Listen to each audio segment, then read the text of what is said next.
Hello everyone, and welcome to our online lecture series for plant biology.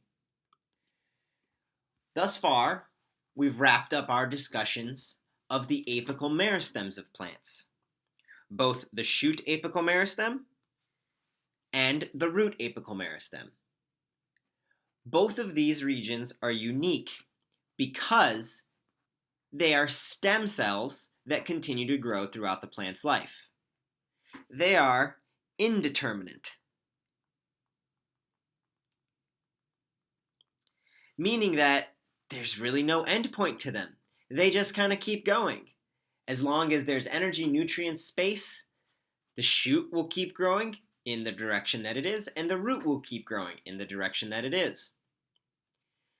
This contrasts with organs that have determinate growth, meaning that they come to an endpoint, meaning that that axis, that shoot apical meristem, ends, or that root will end once it's reached a certain point, not because of physiological limitations, but because of the growth pattern of the plant. We see this determinate versus indeterminate growth in many of our garden plants and plants in nature. But in particular, it's easy to illustrate when looking at the shoot apical meristem. And so here we see an illustration of determinate growth. Determinate growth that is specifically sympodial, because it is switching the direction of growth, or switching the axis of growth. The original stem was growing this way, and then it forked. And on one end, it made a flower, and on the other end, it made a branch that will continue to grow. And then again, it forked. And then again, it forked. And at each of the forks, the primary direction terminates. It is determined to be a flower, whereas the other axis is indeterminate and going to continue to grow vegetatively. Contrast sympodial growth with monopodial growth, something that y'all will be familiar with. Shoot apical meristem is growing, it grows a leaf, the leaf grows off to the side. Shoot apical meristem keeps growing, grows a leaf, it grows off to the side. Shoot apical meristem keeps growing, grows a leaf off to the side. This will end up in a plant that has this alternating branching pattern as it continues to grow up. Monopodial versus sympodial growth. Thus far, our lectures have focused on these axes of growing. Today, we're going to take a diversion to look at those side axes. The leaves of a plant. And this lecture was at one point called Growth Variation because I wanted to emphasize how absolutely dynamic and plastic and different leaves can be. There's so many different forms, shapes, sizes, functions, purposes, auxiliary uses, all kinds of different things that you can see in all of these beautiful, beautiful leaves. And honestly, one of the reasons why our planet is such a beautiful planet is because of all the beautiful leafy vegetation that covers it. So today, let's both appreciate the beauty of the leaves and start to better understand the diversity that occurs within them. Why is it there? What purposes does it serve? And how is it connected to the apical meristems of a plant? How is it connected to the vascular system of a plant? So the first question that we'll ask today is, what is a leaf? Well, primarily it's a photosynthetic organ. It's designed to maximize the amount of photosynthesis that a plant can perform, meaning that it's generally going to be fairly flat, going to need to perform gas exchange.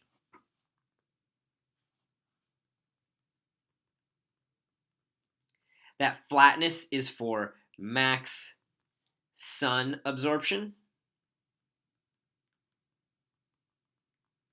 It's going to be highly parenchymal.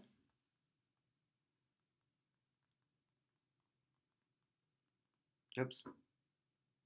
Lots and lots of parenchyma to help perform its function.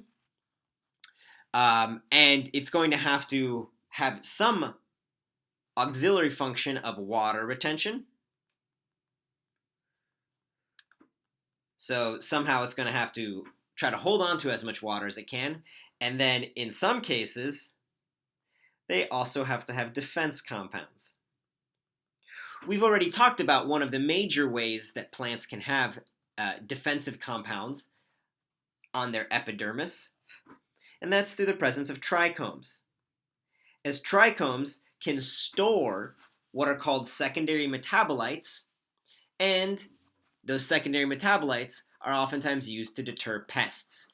We'll take a look at some of the plants that have some very pungent secondary metabolites that you and I know as great smelling things, but that you'll notice are kind of irritants when it comes down to it. Something like peppermint. So we also want to take a look at the general structure of a leaf.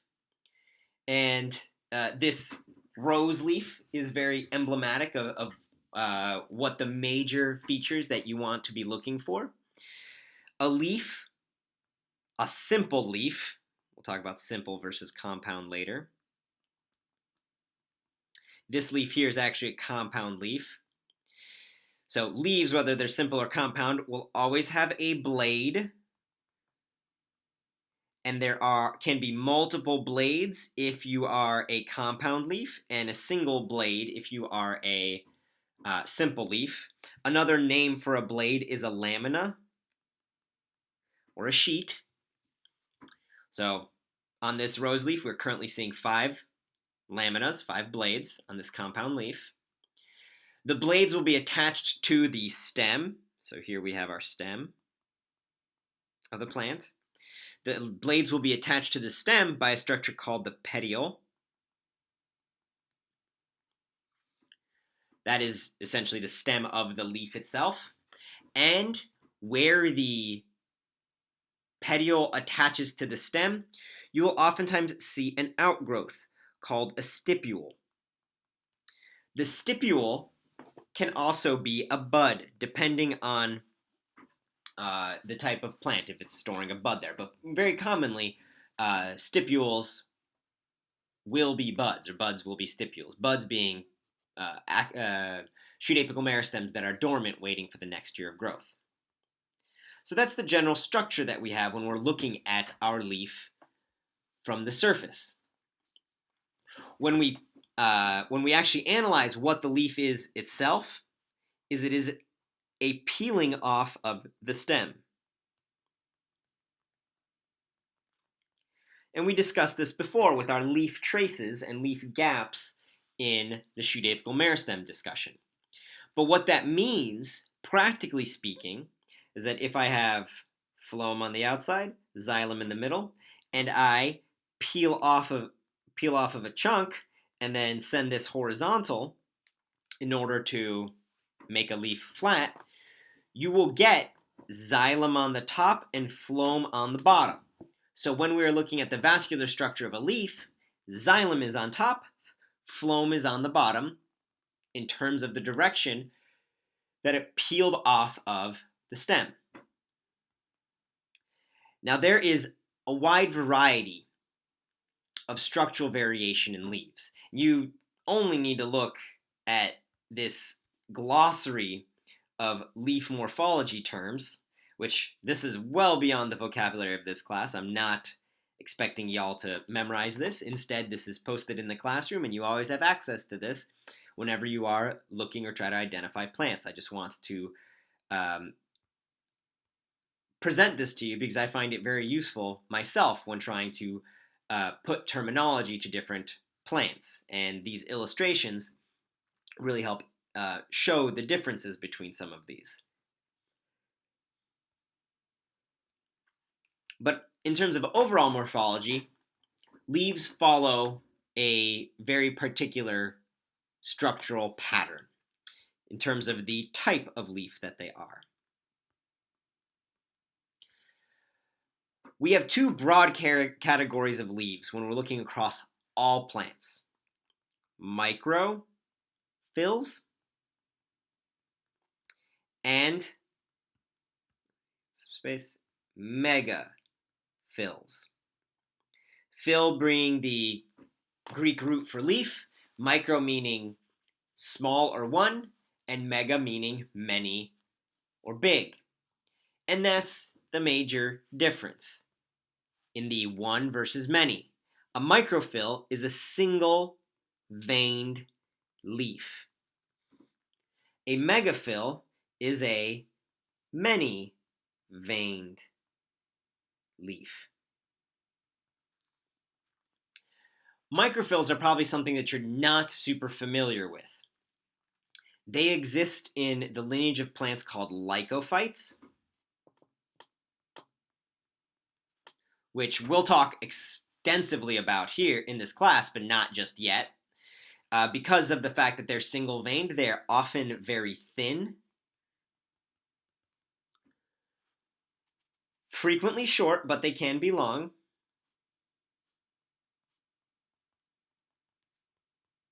As is the case in our lycophyte in the classroom, the isoedes. And they're not very widespread today. Lycophytes used to dominate the planet, but for the last 300 or so million years, they've played a background role in terms of overall plant diversity. Megaphylls are the ones that truly dominate the planet today. And there are 4 major categories of megaphylls that I'll ask y'all to keep track of. The first arise in ferns and are called fronds. A frond is particular, or gets its own name, because the way it develops, it needs to unravel to develop. And you'll notice that a fern leaf will start out as a circular thing like this, and then it'll flop open so that way it lays out, and then you have all of the different leaflets on the fern frond on each side of the frond. But this unraveling motion is what makes them fronds. We'll talk about the vocabulary terms associated with that in a later lecture when we talk specifically about ferns. But just know that ferns have fronds. Next up, we have the owl, scale, and needle leaves that are typical of our conifers. And these are what you think of when you think of the evergreen trees. They have very particular texture, so they're a lot more tough. Owls being not an owl like a bird, but rather a leather maker's or leather worker's tool, so a very sharp needle with kind of like one stronger base end. A scale leaf, again, being a small, thinking of like a scale on a fish, and a needle leaf being something like a pine needle. These all scales and needles all have multiple veins, even if they look very thin and tiny. The way in which needles develop, for example, is that you will get several needles growing from the same location, and they actually are a separated leaf. So you have multiples of those needles coming from the same cluster, and each of them getting their own vein, therefore making our megaphylls. Needles themselves can also have more than one vein as well. So that's to help you not confuse microphylls with needles. And then we have the 2 types of leaves that we expect to find in our flowering plants. The sheath leaf of plants that are monocots. Think of things like grasses. They're defined by having parallel veins. And then, perhaps the group with the most diversity, a lamina, or a bladed leaf. That's typical of our angiosperms that are not monocots, so our eudicots. They are netted leaves with a petiole, so they have some sort of attachment to the stem, And then they have incredible shape variation. Things like simple versus compound, pinnate versus palmate, obovate, deltoid, obtuse, all of the rest of this. So I left this on the page adjacent so that way you can get an idea of how much variation we see in the different laminas. And we'll talk very briefly about some of the genes that control this in a little bit. So there's our major types of leaves: microphylls and megaphylls. Microphylls, single-veined; megaphylls, multiple-veined. In the subclasses of megaphylls, you've got your fronds from ferns because they unravel, your all scales and needles, typical of your conifers, your cone-bearing plants. And those conifer needles, I should mention here, are evergreen, meaning that they do not get dropped every single year. This contrasts with our deciduous, oops, if I can spell that correctly, deciduous leaves. These are oftentimes the flowering plant or angiosperm eudicot leaves that are going to be dropped every single fall. The deciduous leaves have go through a process of senescence or programmed dying, so that way they can pull back all of the nutrients, hence pulling back things like chlorophyll, getting rid of the green in the leaf, and leaving all of the other pigments like our carotenoids that stay there because they don't have minerals that are recyclable for the plant or needed to be recycled. So our leaves stay a yellow, orange, reddish color in the fall, whereas the green gets pulled back into the stem, so that way the chlorophyll can be reused next year. Kind of cool, right? And then the last term in terms of leaf variation are our sun versus shade leaves. A sun leaf is a leaf that is grown in full sun, and it has a very particular architecture when we look at it in cross-section.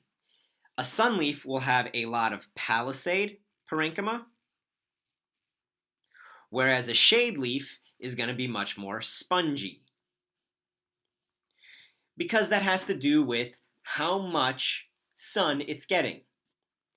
You are going to get different distributions of the amount of chlorophyll in each of these photosynthesis factories based on how much sun they're getting. So to understand this, let's play a little role-playing game. Pretend that you're a plant, and you have a leaf on the top of your plant, and you have a leaf that's 3 stories below. The leaf at the top of the plant, you need to invest a certain amount of energy in order to make chlorophyll in that. But the amount of energy that you invest is going to pay off dividends because that leaf is always exposed to full sun. It is going to always be on when the sun is on and be maximized in its production of sugar. Contrast this with the leaf 3 stories down. It's not getting full sun all the time, therefore you can't maximize your investment. Will you therefore put as much energy into making chlorophyll in the sun leaf as the shade leaf? No. The sun leaf will get more investment, the shade leaf will get less. But they both serve their purpose, they both serve their role. You're not going to, construct an industrial scale factory in a place that has no labor force or no resources in which to take advantage of that. So in the same way that economists figure out where to build things based on where resources are or where labor force exists, plants are doing the exact same thing. So again, a connection to economics.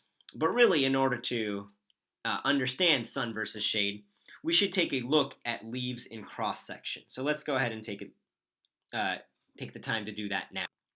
And so here we actually have 2 images of the same species of leaf, both lilac, whose Latin name is syringa. Make sure I'm spelling this correctly.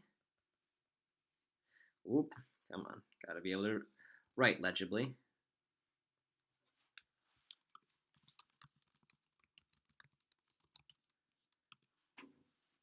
vulgaris, or the common lilac. So it's vulgaris is just common. It's not vulgar because it's vulgar in terms of the English sense, but vulgar means common. And of course, elitists back in the day would consider crude language vulgar, or the language of the common folk, and therefore did not want to associate with it. Hence, we get the connotation of the term vulgar today.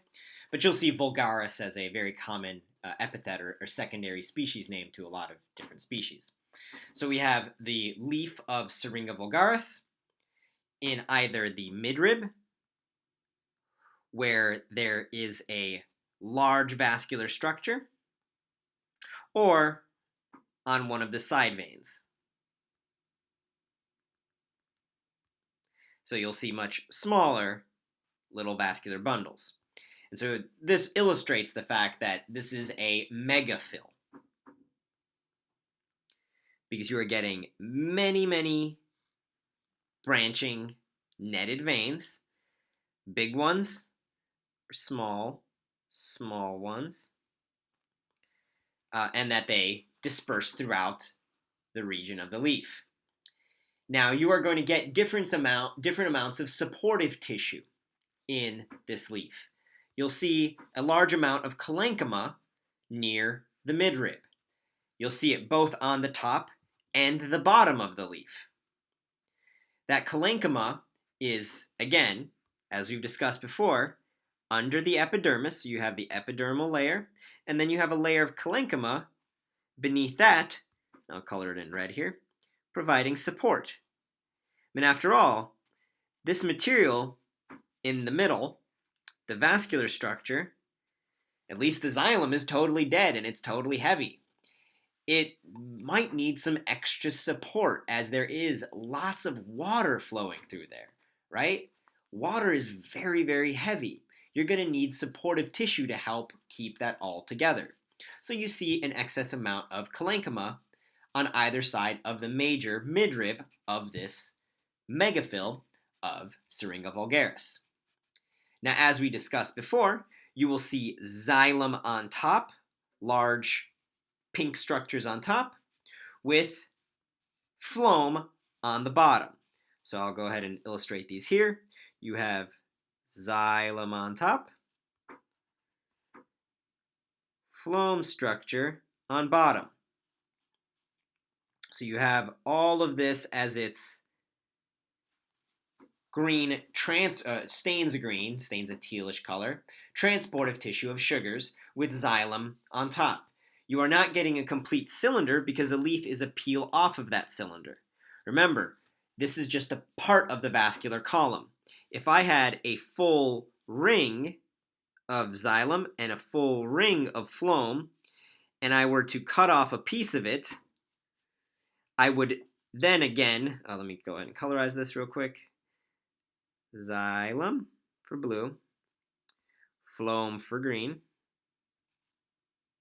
If I were to cut this off and take a look at it, I would see the blue on top with the green on bottom.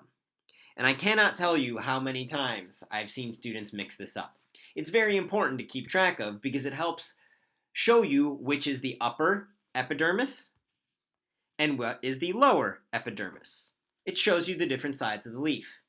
And of course, associated with the different sides of the leaf, as we've talked about in lab, we have our stomas, or leaf openings that allow gas exchange.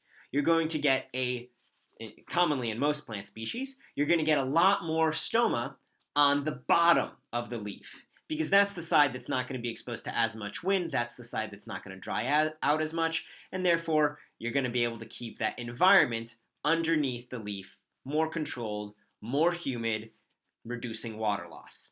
So just another leaf adaptation that helps them survive in this dry planet, or at least dry when they're on land.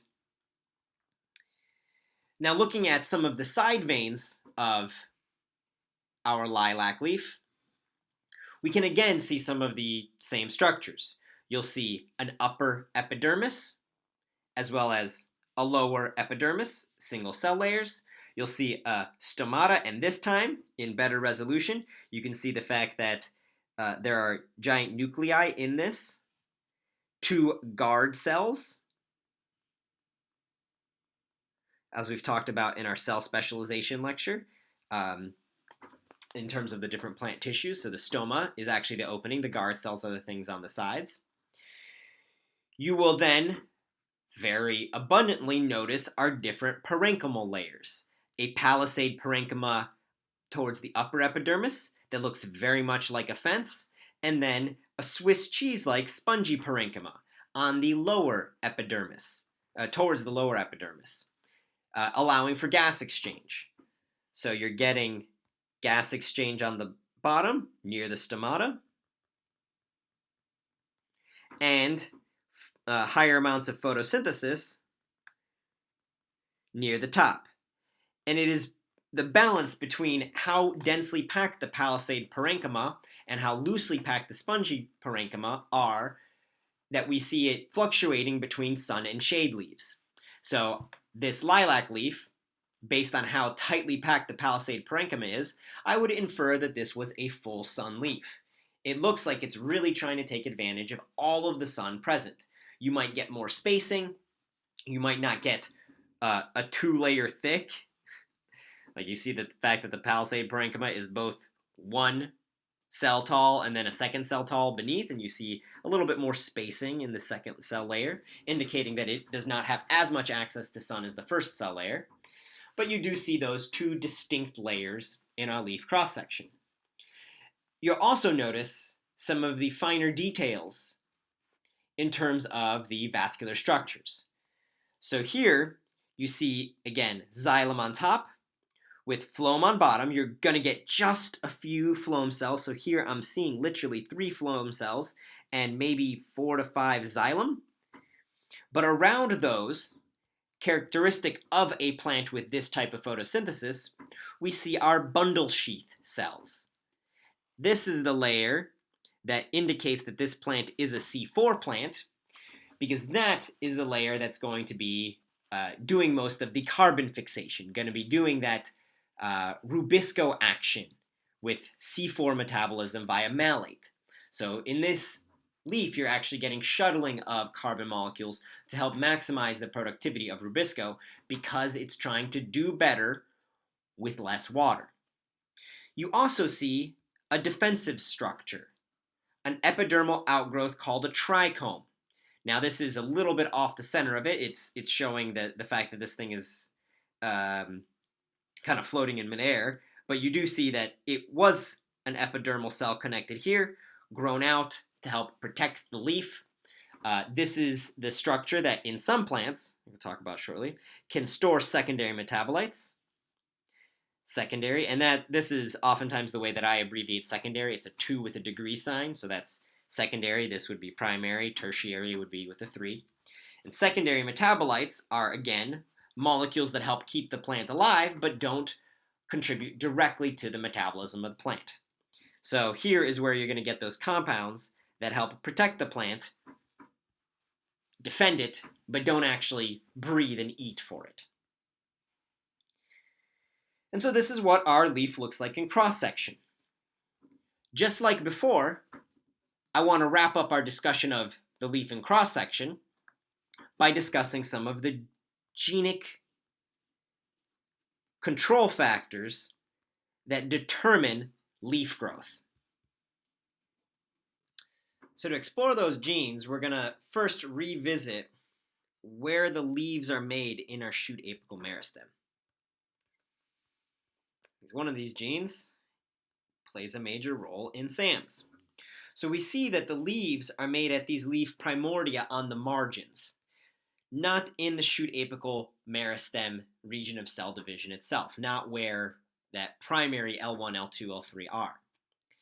In that primary L1, L2, L3, there's a gene called NOX1. Stands for knotted homeobox domain.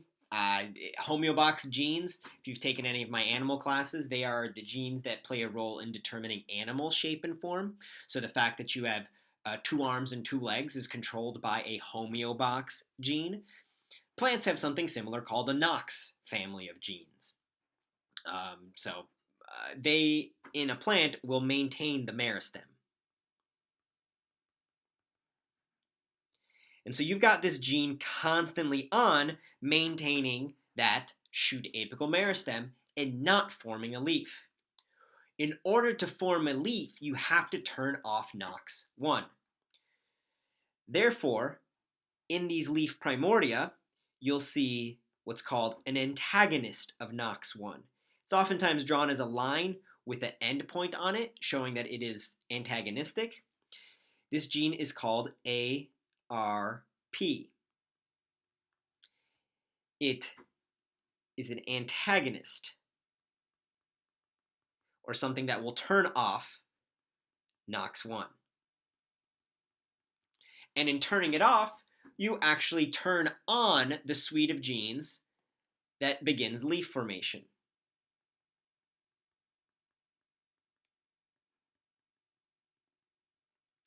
So when NOX1 is turned off in these leaf primordia, or in the regions of these leaf primordia, you then start seeing a different suite of genes that are expressed in order to allow the leaf to actually begin to form, for the vascular structure to begin. And there's a whole nother suite of genes that are responsible for turning on the vascular structure, meaning turning on the veins. Leaves will generally form the big veins first, the small veins later, as you'd expect. There's some really cool images if you want to read through the Wikipedia pages on these different gene families. I don't want to overwhelm you here, so I'll just mention them. But you've got this complex of things that get turned on when ARP turns NOX1 off. In particular, there is a family of genes called the Wuschelbach's family, or WOX genes, again related to Wuschel, one of those genes that's essential in differentiating our L1, L2, L3. But in this case, they are related to Wuschel, just different parts of the family, and are now determining the leaf blade.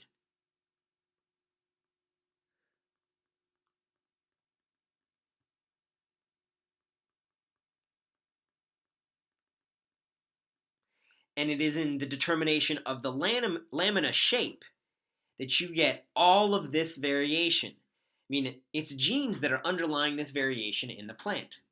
And so it's after NOX1 gets turned off, ARP got turned on, and after this expression of all of these different genes, many of which are in the Wuschelbach's family, that we get to see all of this differentiation in terms of leaf morphology. It's pretty cool.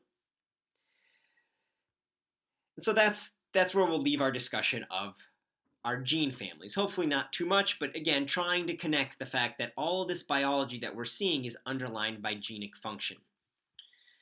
The last portion of our lecture incorporates a lot of pretty pictures because we're going to be talking about some of the manifestations in the diverse roles of leaf, because we'll be talking about some of their evolutionary modifications. And this portion of the lecture is not at all meant to be comprehensive. I would be here for an entire semester if I wanted to talk about all the different ways in which leaves have specialized to different environments. So I'll be breaking it down into two different categories: leaf strategies and variable leaves. So in our first group, you'll be looking at leaves that have slight modifications but still look like leaves. And then our second category, you'll be looking at things that maybe don't look at all like leaves but still descend from a leaf. And we'll look at how all of these different leaf strategies and variations help plants survive in a variety of different environments. So our first evolutionary modification is actually that of a compound leaf, a leaf that has many leaflets. Why? Why on earth might this be the case? Wouldn't it be more photosynthetically beneficial to, instead of having all of those little individual leaflets, just have one giant green piece and one giant green piece that's maximizing the amount of photosynthesis that you're performing? Why is this strategy of individual leaflets better than one major sheet? Why do we see compound leaves?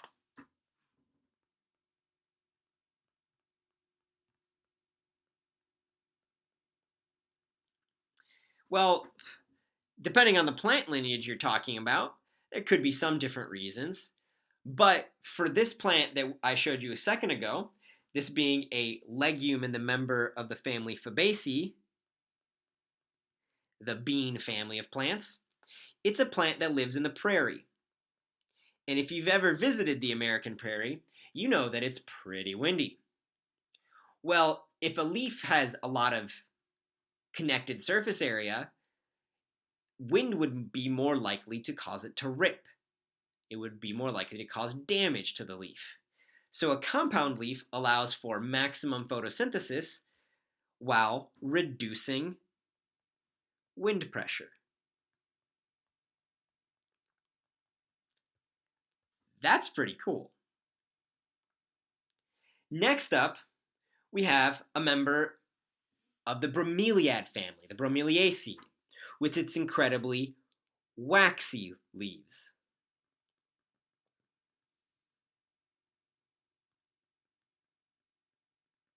You'll see waxy leaves in a place where you don't expect them. You'd think that waxy leaves are really good at reducing water loss, which of course they are, but also waxy leaves help water run off of the leaf. In what kind of environment would too much water accumulate, potentially causing rot? Well, in the rainforest. So, in a lot of rainforest adapted species, we see waxy leaves to help reduce rot by water accumulating. And this is particularly true in our bromeliads, as a lot of these are epiphytes, or plants that live on top of other plants, and therefore are accumulating water runoff and have tons of exposure to rain and live up in the canopy, so they're constantly being wetted. You'll see that they oftentimes do accumulate water in this central pool, but that they don't want their leaves to rot, and therefore they have this waxy covering. Kind of nifty. You can also see, on the opposite side of the spectrum, rather than having waxy leaves, you can see hairy leaves. Now, hairy leaves, like that of our local hoary puccoon or Lithospermum canescens, or this other desert-adapted daisy, actually help trap humidity.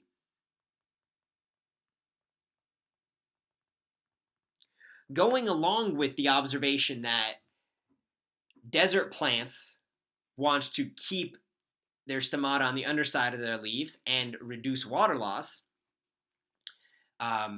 you can additionally create a barrier around the leaf by having hairs that keep the wind from changing the circulation in that region so much. So they really enable a more humid environment near the stomata, so that way you can get gas exchange without the insane water loss. This is kind of similar to you putting a scarf around your mouth to keep the heat in. You lose a lot less heat if you're breathing into and out of a scarf. So that's kind of cool in terms of a development or possible adaptation, a strategy for having hairy leaves. You also see succulent leaves in deserts.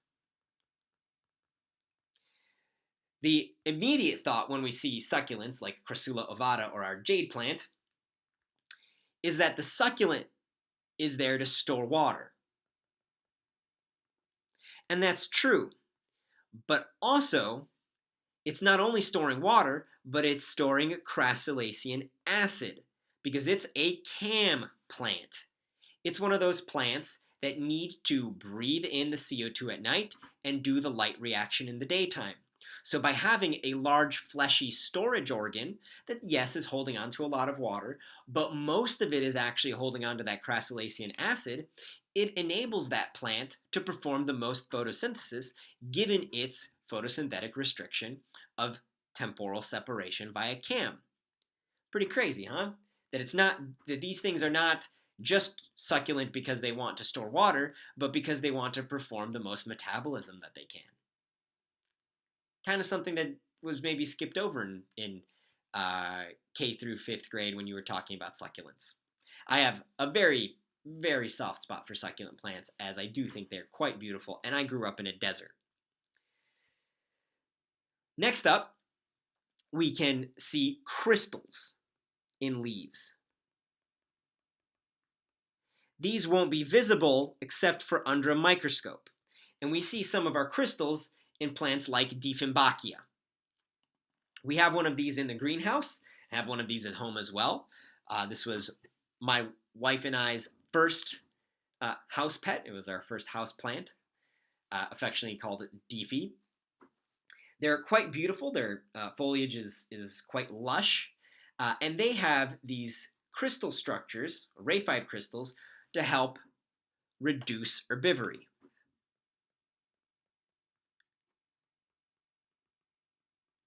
If you Wikipedia Dieffenbachia, you will get the dumb cane family. That's because these dumb canes, they're called dumb canes because they inhibit your ability to speak. These crystals will go in to your skin, penetrate, and poke all of your different nerves to make it so painful to move that tongue muscle that you do not move.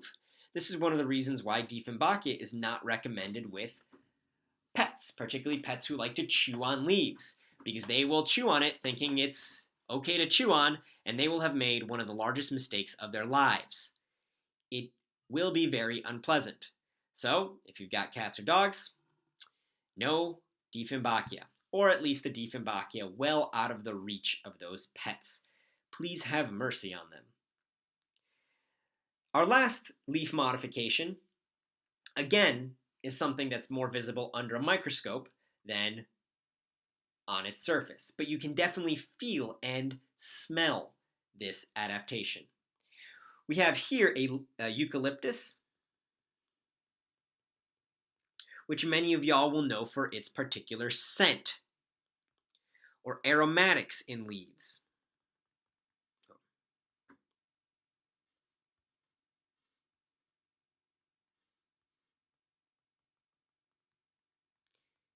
Those aromatics are oftentimes stored in the trichomes because you want to deter pests. So these very strong smelly compounds are oftentimes irritants to a lot of our insects. Peppermint is there not to make your breath fresh, but rather to make it unpleasant for a caterpillar or some other kind of herbivore from coming around, some beetle from coming around and munching on the peppermint plant. I mean, after all, if you take toothpaste, peppermint toothpaste, and rub it on some of your um, inside of your cheek or beneath your eyelids or something, some more of your tender epithelial tissue, it will burn, right? Peppermint causes a burning sensation. When you have it diluted and you're a giant human, it can, be a breath of fresh air. It can be nice and pleasant. But if you are tiny and it's concentrated, it can be a very, very strong irritant. So that's why we see some of these aromatics, like the gorgeous smell that we have in eucalyptuses, concentrated in their trichomes to help prevent herbivory. So these are some of the evolutionary modifications in terms of strategies that we see in our leaves. Compound leaves that reduce wind pressure, waxy leaves that help water runoff, hairy leaves that keep humidity in, succulent leaves that store water and crassulacean acid, crystals in leaves that help reduce herbivory by making that organism regret taking a bite of the plant, and aromatics that can bug the insects that are trying to take a bite out of the leaf in the first place. Now, next up, we've got some of our leaf variants. So these are structures that are still leaves, but are now so modified that we don't recognize them as such. They look very, very different. The first are these two structures that you'll recognize if you like your asparagus. This structure is called a phylloclade. And it is technically a stem branch that begins to act like a leaf. It's still photosynthetic. It gets vascular structure. So this phylloclade is a stem branch and leaf hybrid, a mix between the two. still performing photosynthesis, but not quite as branchy and distinct. Phylloclades lack petioles, not quite as branchy and distinct as our regular leaves would be. Next up, in terms of a leaf variant, we have a bulb. And in the introduction of our bulb, which is a storage leaf, we have our final member of our geophytes, or underground storage organs. The bulbs, storage leaves; tuber, storage stems with multiple apical meristems, storage stems / storage roots; and corms, singular storage stems with a singular apical meristem. These three are our geophytes, or underground plants. Now here we have an onion, which you'll recognize as a common bulb, and the components of that bulb. You'll notice that there are roots on the bottom of the onion. That should be the first hint that this is not a root, but rather a storage stem with the scales as leaf bases. So you have the actual bulb structure, the onions that you are eating, as storage organs, storage leaves. On the outside, you have a dried out leaf called a tunic. This is the peel of the onion that you'll peel off. It's helping keep the inside nice and moist. You have a basal plate that is the interface between your roots and your leaves. So this is kind of like the stem of the geophyte. And then, of course, you have a bud, the new reserve shoot that will eventually go on to form a new plant if you want to go ahead and plant this onion, or we'll do so next year. And so in our bulb, we have a storage leaf. Next up, we have tendrils, a climbing leaf, a leaf designed to help a plant, a very particular cucumber here, so a very particularly hairy cucumber, that helps it climb up, and rather than growing a very woody stem that it needs to keep from year to year, it is instead going to climb on things that have woody stems to take advantage of the sunlight that it can get by climbing over them. So it's a little bit of a cheating leaf. It helps the plant actually get taller than it could without the tendrils. We also have petals. Yes, that's right. A petal from a flower is actually a showy leaf designed for pollinator attraction.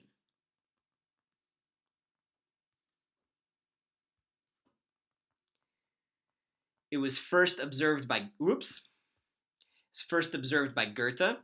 a German philosopher / botanist, who stated that a flower is just all leaf.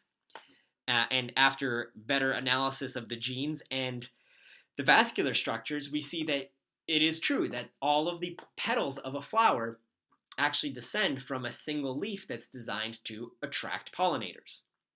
So pretty cool. Our last type of leaves will get their own discussion, because not all of them are leaves. These are, in many cases, kind of unpleasant structures to a plant. We have spines and thorns that are differentiated because they get vascular tissue.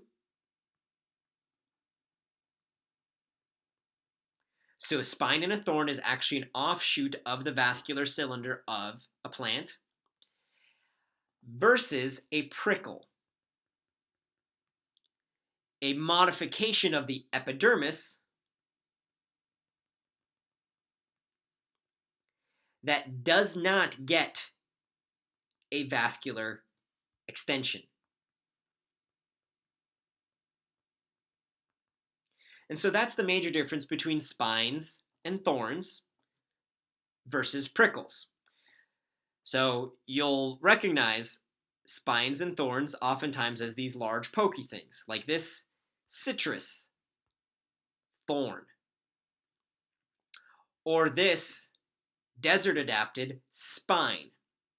The difference between spines and thorns is that a spine is a branch off of the stem with leaves.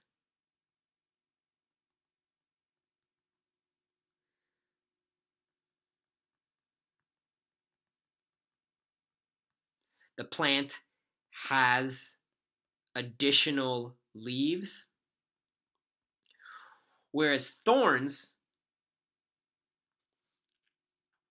are actually, I flipped these around. Oops. So spines are your vascular structures of a plant that actually replace leaves in many cases. And thorns are branches of the stem, as you see here, and the plant is still going to have its leaves. Sorry for mixing those two up. So thorns, you're generally going to see on a plant that still has leaves, extension of the vascular structure, whereas spines are actual leaf replacements. So they have the vascular structure equivalent to a leaf, but now they're just protecting the stem of the plant. In contrast, a prickle is just a modified epidermal region.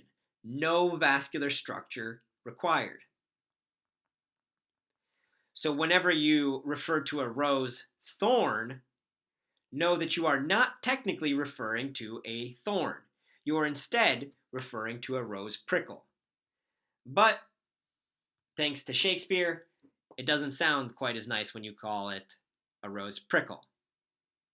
Roses have thorns in the common language, the vernacular, but botanically, they are truly prickles. And again, it has to do with the fact that they don't have vascular structure versus do have vascular structure. Thorns are on plants that also have other leaves and are stem extensions. Spines are actually on the plant, taking the place of leaves. So you won't see, you will see a plant that has spines will have more spines because they're replacing leaves, and a plant that has thorns will have not as many thorns because they're just branch extensions and leaves are still growing off of that plant. Hopefully that description wasn't too muddled, but that's where we will end our discussion of the determinant aspect of plant growth. The part that does not have to do with an apical meristem, but is instead the end point of that apical meristem, where growth will be finite, stem cells will be terminated thanks to some genic control, and a plant will be able to maximize its photosynthetic ability. See y'all next time for our discussion of secondary growth.